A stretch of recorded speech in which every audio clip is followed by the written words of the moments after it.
Somme des nombres relatifs. Tout d'abord, lorsque les termes sont de signes différents. Prenons un premier exemple. Je veux ajouter le nombre moins 7 avec le nombre plus 5.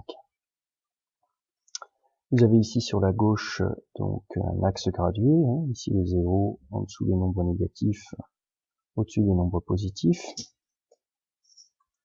Donc le moins 7 signifie je perds 7, ça peut être représenté ici sur l'axe gradué par, en partant de 0, une descente jusqu'à moins 7, je perds 7, et ensuite je gagne 5, donc je vais remonter de 5, 1, 2, 3, 4, 5, ce qui nous donne un résultat de moins 2.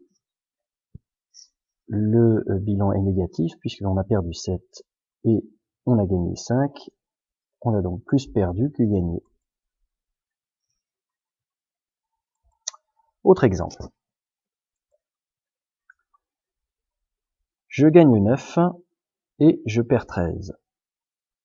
Voilà comment on peut voir donc la somme du nombre plus 9 et du nombre moins 13.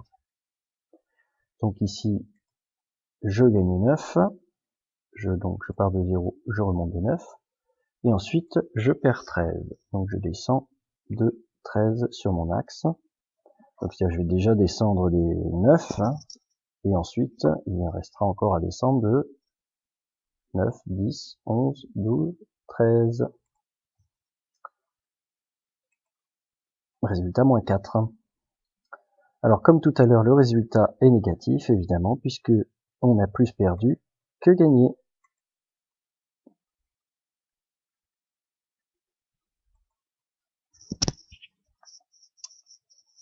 Autre exemple.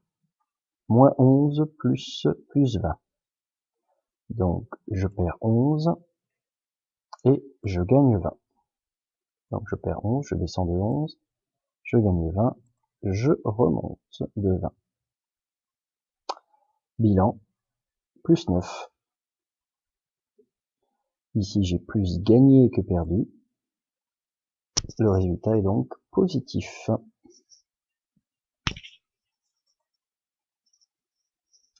Maintenant, lorsque les termes sont de même signe. Premier exemple, donc moins 3 plus moins 6, je perds 3, je perds 6. Donc je perds 3, je descends de 3, je perds 6, je descends de 6. Au final, je suis descendu de 9, moins 9. On n'a fait que perdre, le résultat est évidemment négatif. Donc si j'ajoute deux nombres négatifs, le résultat est négatif.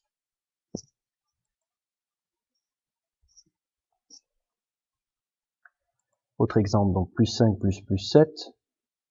Bon, finalement, là, c'est comme si on ajoutait 5 et 7. Donc je gagne 5, je gagne 7, et au final, j'ai gagné 12. Je ne fais que gagner, donc le résultat est positif. Et voilà.